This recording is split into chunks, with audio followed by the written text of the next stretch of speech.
y ya puedes empezar. Ah, sí, algo para agregar es que al final, si tienen preguntas, pues vamos a hacer un espacio de preguntas pues para que le puedan decir sus dudas a Diana. Hola, buenas noches, ¿cómo están? Equipo Censur. Espero que se encuentren muy bien y el día de hoy les voy a hablar acerca de mi experiencia en el CCI FELSOCEN con el trabajo tipo en modalidad de caso clínico titulado Mastitis en una escolar. Entonces, pues voy a comenzar a presentarles. ¿Me escuchan? ¿Me confirman, por favor?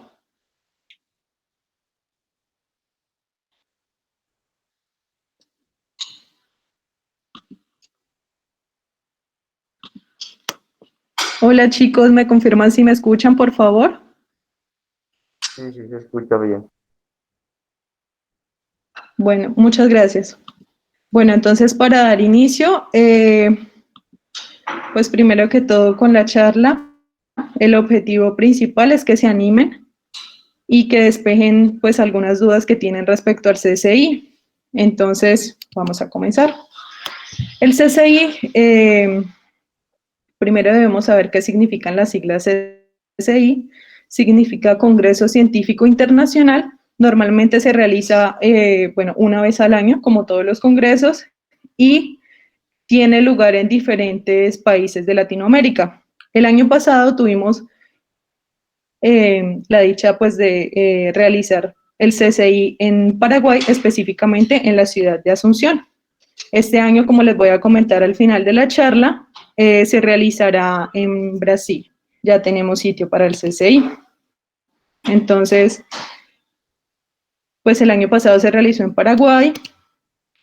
Quien lo realiza es la FELSOCEN, que es la Federación de Sociedades Científicas de Estudiantes de Medicina de Latinoamérica, ciencia que integra Latinoamérica. Y pues el CCI 2020 tiene como unos objetivos, los cuales quería abarcar, que son principalmente resaltar la importancia de la salud global y su impacto a nivel local. Para hablar de esto, pues debemos saber que como tal, la temática que se llevó a cabo con el CCI fue Salud Global, Desafíos y Avances, como ya les había comentado. Y entre sus objetivos también tuvimos establecer lazos y redes de trabajo con los diferentes estudiantes de Latinoamérica, asimismo realizar investigación en pos de una formación íntegra. Esto quiere decir teniendo en cuenta, por ejemplo, todos los lineamientos, tanto éticos como de investigación y poder, digamos que fortalecernos en esa parte investigativa que es tan importante para nuestra hoja de vida y para nuestra formación como médicos. Asimismo, tuvo como objetivo acompañar el proceso de la presentación y asegurar su posterior publicación en revistas de alto impacto. Y al hablar de revistas de alto impacto, tenemos a nuestra revista CIMEL, que es la revista de la FELSOCEN, es Ciencia de Investigación Médica Estudiantil Latinoamericana. Aquí en la parte inferior les dejé el link para que la podamos revisar. Es una revista bastante interesante que lleva desde casos clínicos hasta investigaciones pues mucho más avanzadas, como por ejemplo casos y controles, entre otras. Aquí tenemos algunos de los volúmenes.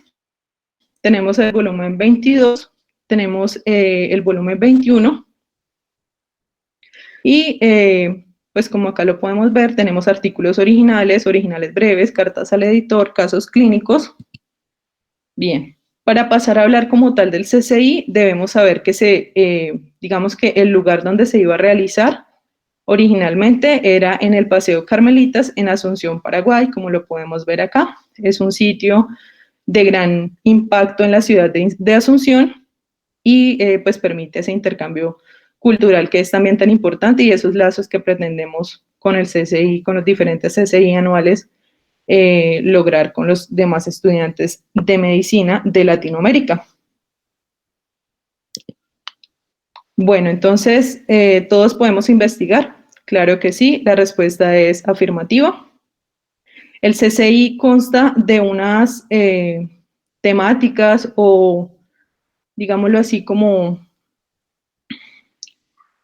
líneas de investigación, las cuales pueden ir desde las ciencias básicas, pasando por las ciencias clínicas, atención primaria de la salud, salud pública, bioética y temas libres.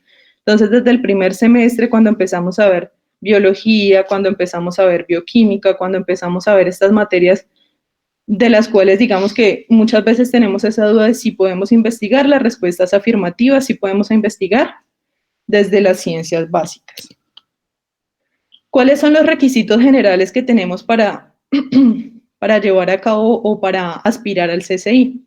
Primero, pues debemos ser estudiantes de medicina con aval por parte de nuestra sociedad, de las sociedades científicas que estén federadas o asociadas a FELSOCEM.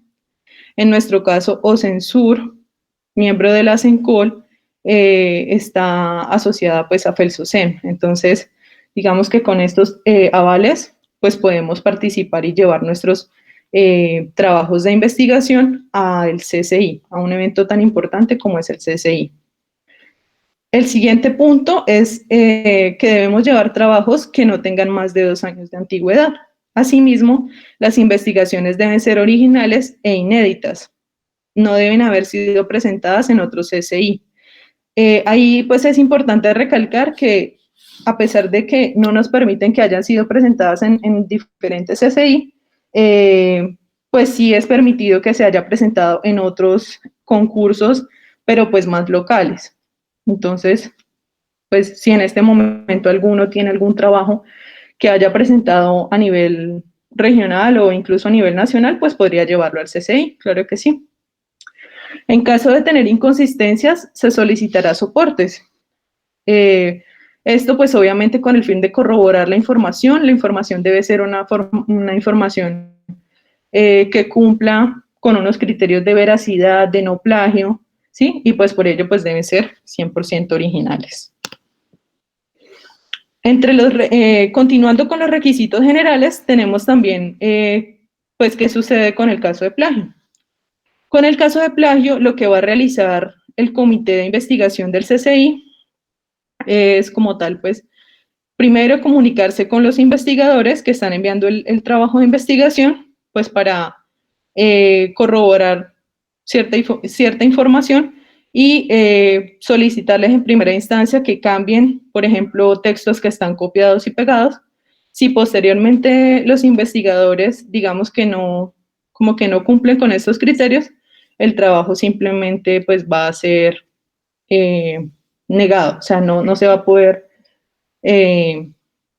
como continuar con el proceso que más adelante vamos a ver que consta de unas fases.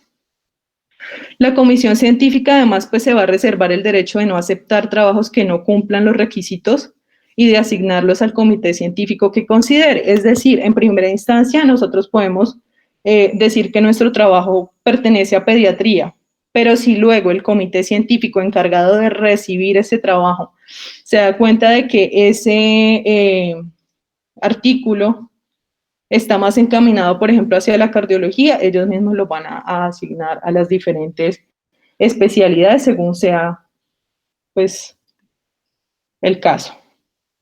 Lo otro es que no podrá acceder a primer puesto del CCI autores miembros del comité organizador del CCI, como por ejemplo el presidente de FELSOCEN, miembros organizadores del concurso que tengan acceso a las planillas de evaluación. Pues obviamente digamos que esto permite la transparencia del Congreso Científico Internacional. Lo otro es que los diferentes trabajos que enviemos, pues no se les va, ellos o sea, el comité como tal de investigación no les va a corregir ortografía. Entonces, en el caso de que nuestro trabajo quede elegido para poder llegar a esa última etapa, que es poder publicarlo en la revista CIMER, que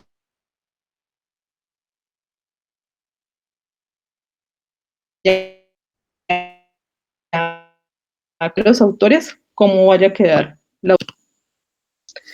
Continuando entonces, en caso de empate, en el top 10, que es el top de los mejores trabajos, ¿sí? Se va a tener, digámoslo así, una competencia de acuerdo a modalidades, entonces casos clínicos con casos clínicos, Asimismo, trabajos de investigación con trabajos de investigación, proyectos de investigación con proyectos de investigación.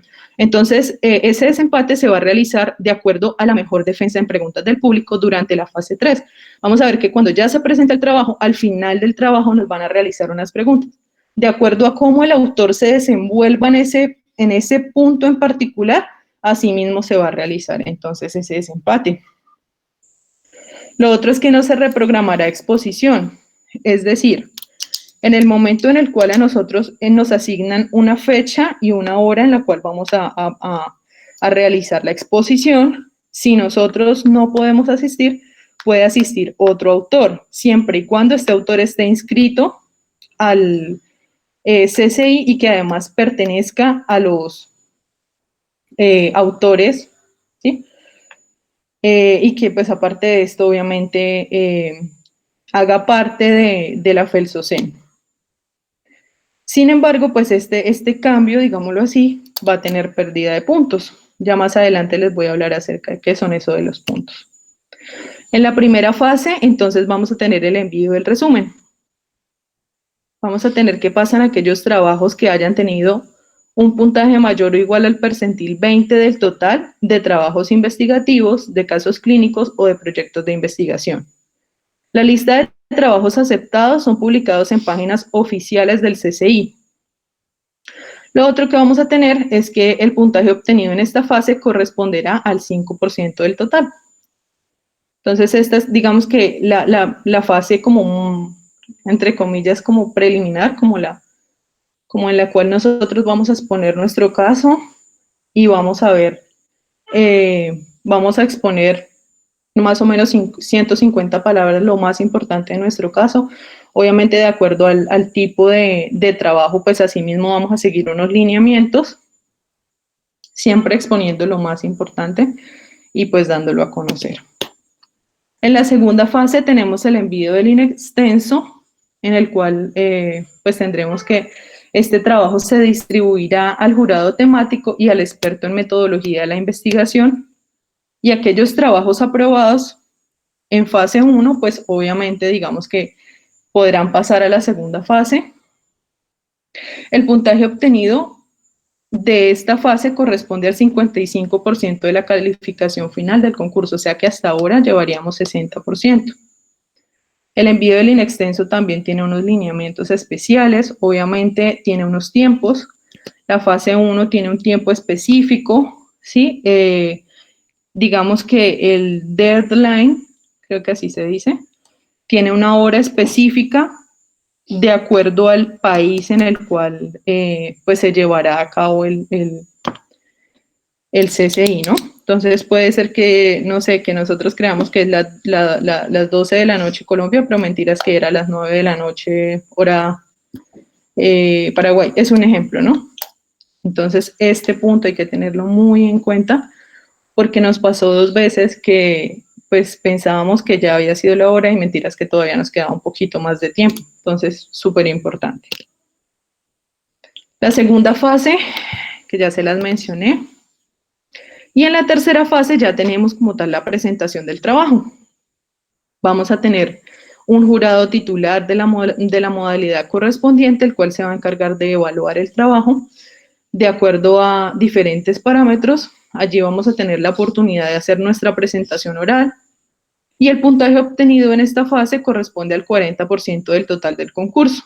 Aquí es donde digamos que vamos a hacer esos pequeños pinitos para poder llegar al top 10 y además que de esto va a depender el desempate, porque digamos que en el momento de las preguntas, de acuerdo a cómo nos desenvolvimos, pues así mismo podremos aspirar o no a ese primer puesto que tiene como incentivo la publicación. En los criterios de rechazo de trabajos tenemos que se rechazarán aquellos trabajos que excedan el número de autores. Este punto pues es muy importante porque en el CCI del año pasado teníamos que solamente podían ser 3 autores, que no contengan más de 2 asesores. En nuestro caso, pues nuestro trabajo tiene una sola asesora, que contengan más palabras de las establecidas para el título del trabajo. Acá vemos que así como hay unas palabras establecidas para el resumen, también van a haber unas palabras establecidas para el título del trabajo. El título del trabajo es muy importante, debe ser conciso, debe ser claro, debe llevar consigo la idea principal del trabajo de investigación. Además de esto, como punto 4 tenemos que contengan un resumen mayor de la cantidad de palabras establecidas, que ya lo había mencionado, hubieran incurrido en plagio. El plagio no solamente es copiar y pegar, sino que también tenemos otro tipo de plagio que es fabricación. Entonces, yo fabrico, no sé, datos estadísticos para poder beneficiarme y poder publicar. Si llegasen a encontrar esta falla en particular, como ya les había comentado anteriormente, pues dependiendo si fue copiar, pegar, pues ellos se pondrán en contacto con nosotros, nos preguntarán qué fue lo que sucedió. Nosotros debemos corregir ese error y en caso de que sea pues mucho más grave, digamos que el revisor estadístico se dé cuenta pues de que nosotros hemos fabricado datos, pues ellos como tal, como comité de investigación, pueden devolvernos el trabajo y pues obviamente, bueno, pueden llegar a otro tipo de instancias como por ejemplo poner en comunicación esto ante nuestra sociedad. El sexto punto, no hubieran realizado el envío del trabajo en sus diferentes modalidades y de la documentación en tiempo. Entonces, aparte de que tenemos que enviar el inextenso, aparte de que tenemos que enviar nuestros datos, también debemos llevar, por ejemplo, bueno, en el caso de casos clínicos, debemos llevar además de esto el consentimiento informado de los pacientes. Estos documentos los debemos enviar a tiempo. Y es con una...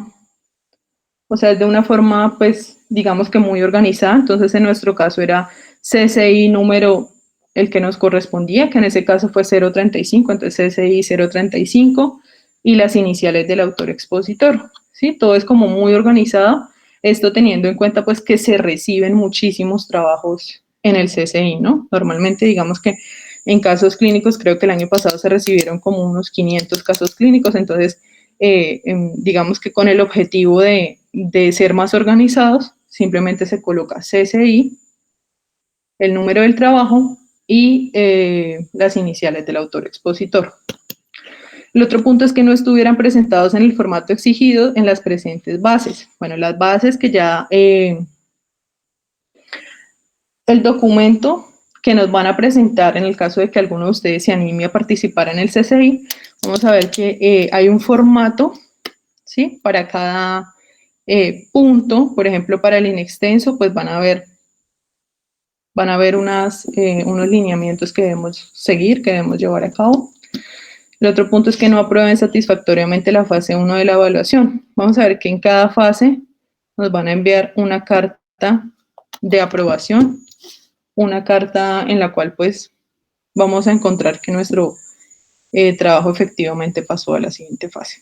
No aprueben satisfactoriamente la fase 2 de evaluación y que incurrieran en falta a la moral o ética exigida por el aporte científico. En caso de detectarse plagio, robo, copia o faltas ético-morales, se notificará debidamente a la autoridad universitaria competente. ¿Cómo puedo empezar? Esto pues va dirigido a todos aquellos que están pensando en este momento en participar en el CCI. Lo que les quiero decir el día de hoy es que no se vayan a desanimar, que por el contrario se animen mucho. ¿Y cómo empezar? Pues primero con motores de búsqueda. Los motores de búsqueda son herramientas que nos permiten buscar palabras claves, como lo vemos acá, de un tema en particular que queremos desarrollar. Entonces, una que yo recomiendo mucho, que me gusta mucho, es ScienceDirect, pero también tenemos el Sevier, tenemos PubMed, entre otros motores de búsqueda que nos permiten hallar esa información respecto a diversos temas que son de nuestro interés. Asimismo, pues debemos tener en cuenta algunos lineamientos como los de la International Committee of Medical Journals Editors, que nos va a dar unos parámetros para poder desarrollar el artículo. Y para continuar, pues debemos hablar acerca de los niveles de evidencia. Yo Y bueno, no solamente yo, sino como diversos autores recomendamos iniciar con serie de casos, pues a pesar de que tienen un bajo nivel de evidencia, son los que están más a la mano de los estudiantes, son los que están más a la mano de aquellas personas que estamos iniciando en el mundo de la investigación. ¿Y esto por qué? Porque los reportes de casos y las series de casos solamente, digamos que hablan, por decirlo así, de una sola persona, de un solo paciente, ¿sí?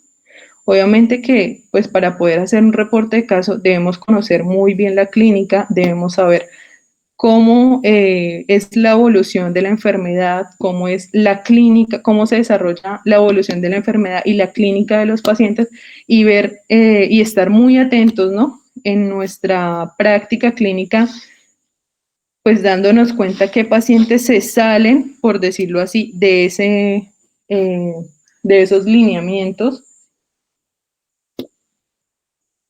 que corresponden a las enfermedades. Entonces, por ejemplo, en nuestro caso, escogimos a una paciente de 9 años, que más adelante la vamos a ver.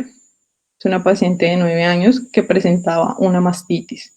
La mastitis normalmente se presenta en pacientes adultas relacionado, y esto pues relacionado con el puerperio. Entonces, este punto en particular es el punto que nos permitió iniciar a realizar el reporte de caso. Asimismo, tenemos estudio de casos y controles, tenemos estudios de cohortes y finalmente tenemos revisión sistemática o metaanálisis, así como ensayos clínicos aleatorizados, que es un nivel de evidencia mucho mayor, sin embargo, es mucho más complejo realizarlo y requiere mucho más tiempo. Vamos a tener unas guías que nos permiten basarnos para poder realizar tanto los reportes de casos como los otros estudios que ya mencioné anteriormente. En el caso de reporte de caso, vamos a utilizar la guía CARE. Ella va a tener una checklist, la cual debemos tener en cuenta para poder realizar el reporte. Bien, para iniciar a hablar acerca de nuestro reporte de caso, es titulado Mastitis en una escolar. Los autores son la universitaria Cindy Vanessa Oliveros Falla, universitaria Diana Alexandra Rodríguez y nuestra asesora, la doctora Marta Rocío Vega.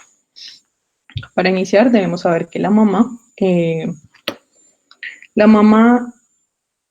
es una estructura, es un tejido que va a ser parte del tejido tegumentario, no es un órgano sexual, surge de la cresta mamaria, hacia la 6ª semana se va a formar la línea primitiva y en la 8ª semana vamos a empezar a tener la formación de los botones mamarios. Acá tenemos una imagen que lo ilustra. La mastitis como tal es una patología que cursa con signos inflamatorios, entonces va a ser calor, rubor, dolor, que se presenta con mayor frecuencia en aquellas mujeres que están atravesando el puerperio o posterior al puerperio, con pocos reportes en los últimos años y con una muy baja frecuencia en pediatría. Sin embargo, en pediatría se presenta con mayor frecuencia en aquellos pacientes lactantes y en aquellos pacientes adolescentes. Esto, obviamente, asociado al alto influjo hormonal de las 2 edades. Su agente etiológico más frecuente es el Staphylococcus aureus, que va a estar presente en el 75% de los casos. Al lado derecho tenemos una imagen de una mama adulta con una mastitis asociada al puerperio. En los neonatos, entonces, se va a encontrar asociado a la tumescencia de la mama por influjo hormonal transplacentario y va a estar acompañado de sobreinfección por gérmenes de piel o canal del parto y va a ser más frecuente hacia la 3ª semana de vida. En los pubescentes se ha relacionado con la introducción de bacterias a través del sistema ductal, esto por picadura, con etiología, obviamente, por picadura de insectos, traumatismo local o acné en tórax. Asimismo, se ha relacionado con otras patologías como la diabetes mellitus o la enfermedad granulomatosa y se presenta en el rango de 10 a 16 años. El diagnóstico se va a realizar mediante la clínica, entonces vamos a ver cambios inflamatorios, vamos a tener una masa fluctuante, tensa, móvil e hipersensible al tacto. Vamos también a poder guiarnos con imágenes diagnósticas, principalmente la ecografía de mama. Y el drenaje se va a realizar en caso de presentar absceso. Sin embargo, pues no es algo indispensable. Y en los pacientes pediátricos, pues no va a ser lo recomendable, puesto que puede alterar la formación, la adecuada formación de la mama, especialmente en las niñas. Entre las complicaciones, bueno, pues primero vamos a tener que son de baja frecuencia, que se presentan principalmente en neonatos. Sin embargo, cuando se presentan, pues se ve el absceso mamario, la celulitis de tronco y miembros superiores, la meningitis, la neumonía y el absceso cerebral. Se desconoce la progresión de dichas complicaciones en niños, precisamente porque hay muy pocos reportes, y se debate la utilidad de la búsqueda extensa más allá del foco. ¿Qué quiere decir esto? Que algunos autores recomiendan que se realice, por ejemplo, examen de líquido cefalorraquídeo, otros recomiendan la realización de hemocultivos, diversos estudios, puesto que se ha visto que, por ejemplo, en neonatos, pues tienen una gran utilidad. Sin embargo, en pacientes pubescentes o prepubescentes no se ha visto la misma utilidad. Entonces veamos hasta acá qué cosas o qué, digamos, qué condiciones hacen que nuestro caso sea particular. Primero, la edad de la paciente, que no se las he dicho todavía, es 9 años, entonces no entra en el rango de 10 a 16 años. Lo segundo es que nuestra paciente se complicó, tuvo una complicación, fue un absceso mamario. Esa sería la segunda condición que nos diferencia del cuadro clínico usual o de la evolución clínica y agente y sí, de la evolución clínica que normalmente pues conocemos. Ya comenzar a hablar de la presentación del caso, tenemos que es una escolar femenina de 9 años con un peso y talla adecuados para la edad. Esquema de inmunización al día, niega menarquia u otros antecedentes de importancia. ¿Por qué es importante este antecedente de la menarquia? Precisamente por el influjo hormonal que hace que sea mayor la cantidad de casos en pacientes prepubescentes, esto asociado pues a esos cambios endocrinológicos que van a sufrir. Consulta por cuadro clínico de 7 días de evolución consistente en cambios inflamatorios en mama derecha sin presencia de secreción, con hallazgos imageniológicos que podemos ver al lado derecho, ecografía de mama derecha, que evidencian una mastitis y celulitis periareolar, por lo cual se consideró mastitis con diagnóstico de mastitis no puerperal. Se inició con un ciclo de cefalosporina de primera generación por 7 días, sin mejoría, por lo cual la paciente consultó nuevamente. Ya inicialmente consultó a primer nivel, posteriormente cuando completó los 7 días de manejo antibiótico, consultó a tercer nivel, que fue cuando consultó al hospital. Al ingreso se identificó una paciente con maduración sexual en escala de Tanner 1, con cambios inflamatorios en mama derecha, como lo podemos ver en la imagen, en la figura 2, que muestran una induración de 2 centímetros por 2 centímetros, descamación periareolar sin presencia de secreción a través de pezón, por lo cual se realizó hemograma, química sanguínea y examen general de orina con resultados dentro de parámetros normales. Esos serían los paraclínicos complementarios o paraclínicos de extensión, de los cuales pues diversos autores tienen diferentes posturas. Bueno, entonces se inició con un manejo con una cefalosporina de primera generación, la cefalexina, 500 miligramos vía oral cada 8 horas por 7 días.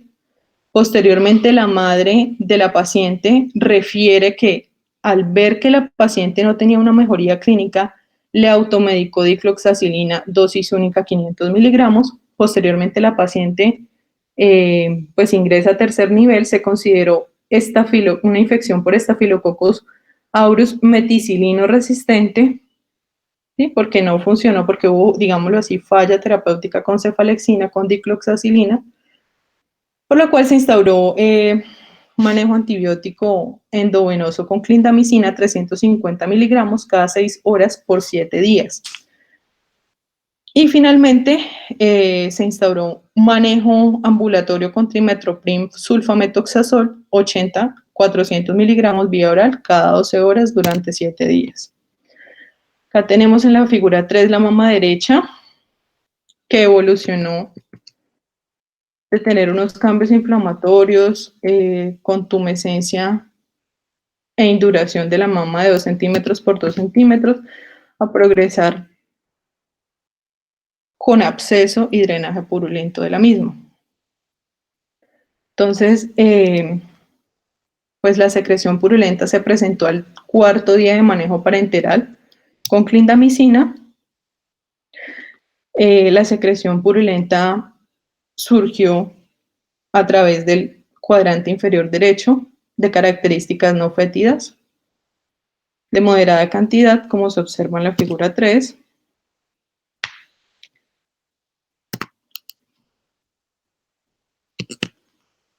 Y se consideró, como ya les había dicho, mastitis por posible etiología estafilocócica meticilino resistente debido al comportamiento clínico y a la prevalencia de este patógeno en nuestro medio. Más adelante les voy a hablar acerca de cuál es esa prevalencia. Al culminar el manejo antibiótico, se ordenó una ecografía de control al mes de egreso que evidenció mejoría de signos inflamatorios en seno derecho y adenomegalia axilar ipsilateral de aspecto benigno BIRATS 2. ¿Y por qué hablamos de BIRATS? Porque, pues a pesar de que es poco frecuente la patología mamaria en infantes, es uno de las condiciones que debemos descartar y pues tenerla en cuenta para darle un manejo oportuno y adecuado. No se consideró pertinente biopsia con aguja Trucut, que es la biopsia indicada para descartar precisamente este compromiso neoplásico a nivel de la mama, puesto que los riesgos superan los beneficios. La mastitis en niñas en edad escolar es rara, se presenta más en neonatos o púberes, relacionada al estado hormonal. Lo otro que tenemos en la discusión es que no es el grupo etario de presentación frecuente. Nuestro caso no es el grupo etario de presentación frecuente. Además de esto, no corresponde a Tanner de adolescente, como se evidencia con la ausencia de menarquia, de vello axilar púbico y senos involucionados. Tenemos también que la piedra angular del diagnóstico son los hallazgos clínicos y ecográficos de la celulitis y o colección. Y en la paciente, un punto muy importante es que no encontramos lesiones mecánicas o irritativas, cambios inflamatorios. Sí se presentaron con masa tensa o fluctuante, lisa, firme, móvil e hipersensible propia de la mastitis. Por tratarse de una lesión de mama en desarrollo, el manejo siempre va a ser conservador. La toma de muestra para cultivo permite establecer antibiótico-terapia dirigida, pero no es un requisito para dar manejo antimicrobiano. Tenemos también que el drenaje puede ser espontáneo o quirúrgico. En nuestro caso fue un drenaje espontáneo. Recuerden que el quirúrgico no es el más recomendado, puesto que va a tener una incidencia importante. Puede que la paciente, incluso el desarrollo mamario, pues sea inadecuado, que le crezca pues una mama más que la otra, y pues esto tenga una influencia importante en la sexualidad y autoestima de la paciente. Por la edad de la paciente se optó por manejo no invasivo. Tenemos también que ningún ensayo controlado aleatorio ha evaluado los regímenes de antibióticos para la mastitis en niños mayores y adolescentes, por lo cual la antibiótico-terapia, digamos que va a ser empírica, y el tratamiento pues debe basarse en la incidencia local, como lo demuestra el caso. Administrar vancomicina sistémica o clindamicina si hay alta incidencia de infecciones por Staphylococcus aureus meticilino resistente. En adultos, tenemos que la mastitis complicada requiere de manejo antibiótico hospitalario con estancia promedio de 7 días. En este caso, la paciente requirió 21 días de manejo antibiótico total. Aunque no se ha especificado la mastitis complicada en niños, nosotras en este caso propusimos que se trataba de una mastitis complicada, puesto que requirió más de 7 días de manejo antimicrobiano y de estancia intrahospitalaria. No tuvo respuesta a primera línea, tuvo exacerbación del cuadro clínico, tuvo una complicación que fue la formación del absceso mamario con drenaje purulento, por lo cual se sospechó del germen meticilino resistente. El curso total de la terapia en población pediátrica es de 7 a 14 días. En nuestra paciente fue de cerca de 21 días.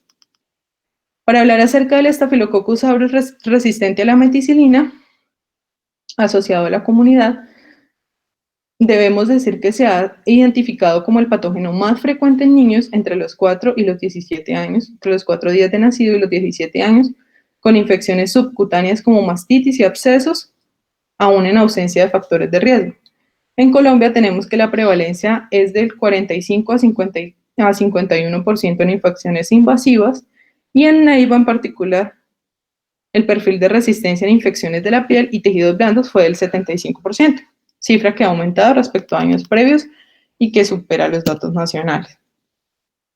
Entonces es de vital importancia mencionar que el drenaje quirúrgico pues no se recomienda en niños respecto al riesgo de afectación del desarrollo normal de la mama.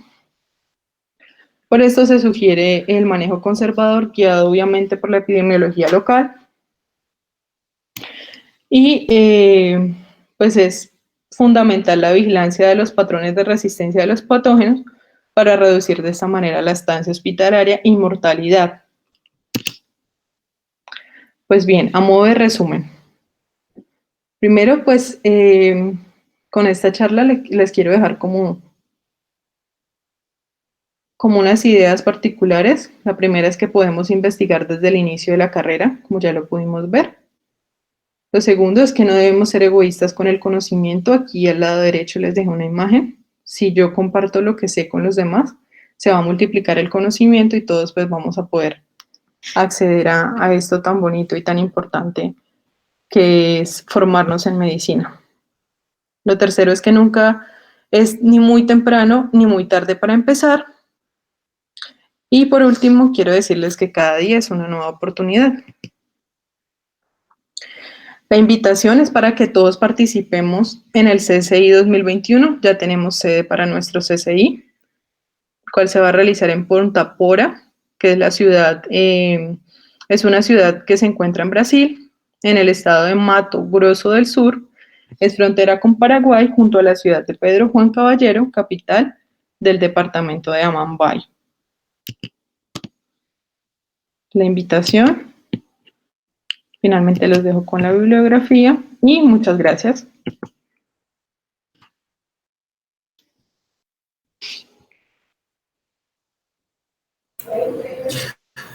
Vale, Diana, muchísimas gracias por tu presentación. Entonces, ahorita vamos a pasar pues a las preguntas. Si alguien tiene, entonces pues puede formular pregunta pues por el chat y Diana la puede leer o yo se la puedo leer a Diana, como guste.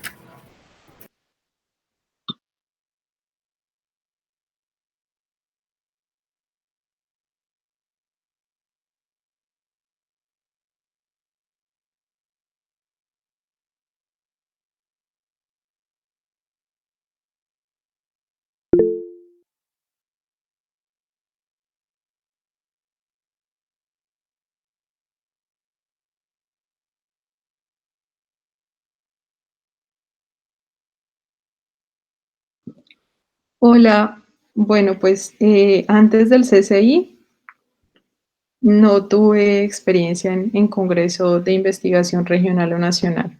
En realidad fue como se dio la oportunidad y pues lo primero que hicimos fue pues realizar el resumen.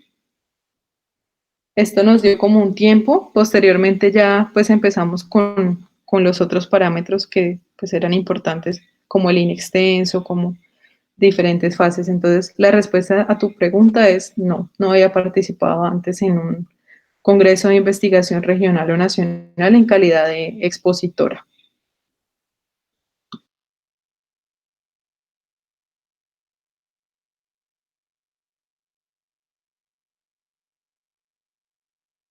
Yo tengo una pregunta.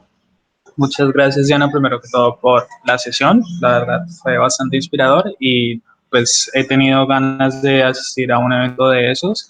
Sin embargo, pues como que me cohíbo un poco porque pienso, pues aún estoy muy pequeño, estoy en ciencias básicas. Entonces, pues de pronto, ¿tú crees que sea mejor primero ir en calidad de participante, ver cómo se desenvuelven las cosas, ir como que conociendo cómo funciona y después sí pensar en presentar algún trabajo?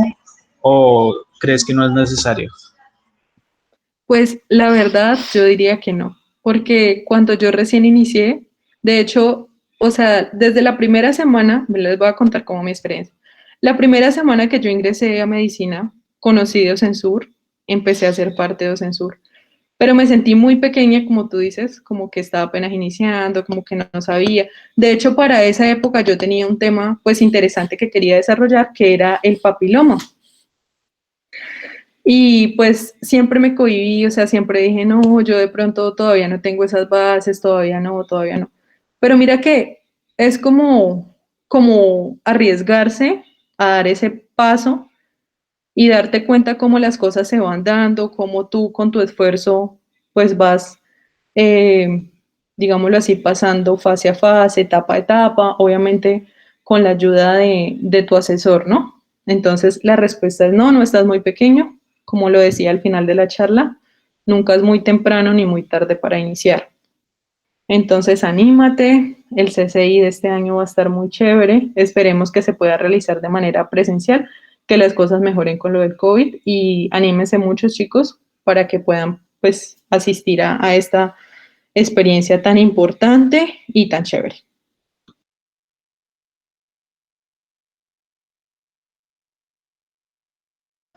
Bueno, mientras a alguna otra persona se le ocurre una pregunta, yo debo comentar de que actualmente el coordinador de la revista CIMEL, la que mencionó Diana, es de aquí de Colombia, es de ASEMCOL. Yo tengo el contacto de él. Actualmente están recibiendo pues postulaciones para publicar. Entonces, si lo llegasen a necesitar, se pueden comunicar conmigo. Mi grupo está, mi contacto está en el grupo de Censur, entonces cualquier cosa que necesiten con la parte de Felsosem en general, se pueden comunicar conmigo.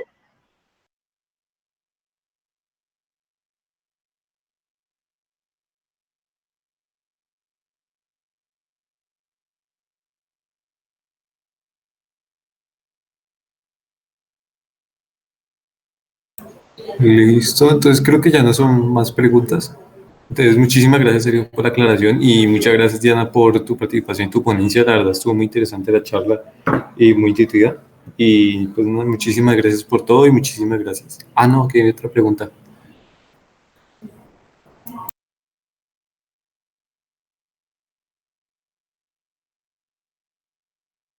Bueno, pues respecto a tu pregunta, digamos que la importancia que tiene el semillero es que, pues, por ejemplo, bueno, voy a colocar como mi caso. Yo hice parte del semillero de investigación en genética eh, y pues me pareció interesante la oportunidad, pues, digamos que realizábamos diferentes charlas y uno se va como encaminando un poco. Pero realmente no, no es necesario, chicos, les recomiendo mucho iniciar con casos clínicos, o sea, iniciar con reportes de caso porque pues primero no se necesita como una metodología muy rigurosa como si es, por ejemplo, con los diferentes estudios descriptivos, ¿sí? Que requieren un mayor volumen de pacientes, sino que simplemente pues hace falta saber muy bien cómo es la presentación clínica, cómo es la epidemiología de las diferentes enfermedades y simplemente estar muy atentos, como lo decía en la charla. O sea, por ejemplo, yo todo el tiempo mantengo pendiente de qué casos se alejan de la normalidad, por decirlo así. Entonces, por ejemplo, hace poco, pues, vi que había un paciente que tenía 3 cánceres al tiempo y me metí por internet, por los buscadores. A propósito, otro buscador que se me olvidó mencionarles es Google Scholar, que se los voy a colocar por acá el nombre para que no se les olvide. Y encontré que pues esa condición de tener 3 cánceres al tiempo era sumamente rara. Busqué si existía si ya habían hecho algún reporte de casos de esos 3 tipos en particular de cáncer, ¿sí? Porque si habían hecho otros reportes de caso con otros tipos de cáncer que se presentaban al tiempo, pero de esos 3 tipos que yo busqué en particular, no había, y decía que era extremadamente extraño. Entonces, mira que de ahí de un reporte de caso simplemente uno puede encontrar una oportunidad para presentar en el CCI y para publicar.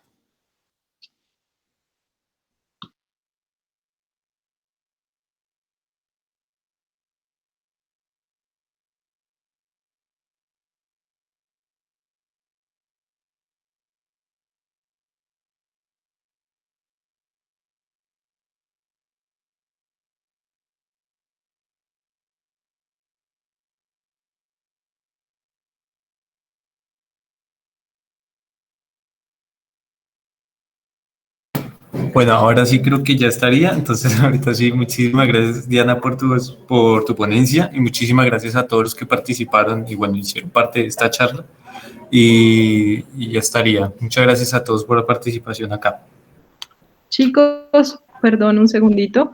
Antes de que nos vayamos, les quiero recomendar mucho que sigan la página de CPDEC. En estos días se están publicando bastantes cursos que nos orientan hacia la parte de investigación. Entonces, quienes quieran empezar a investigar, pues pueden empezar a hacer esos cursitos. ¿Listo? Que es como lo que yo empecé a hacer.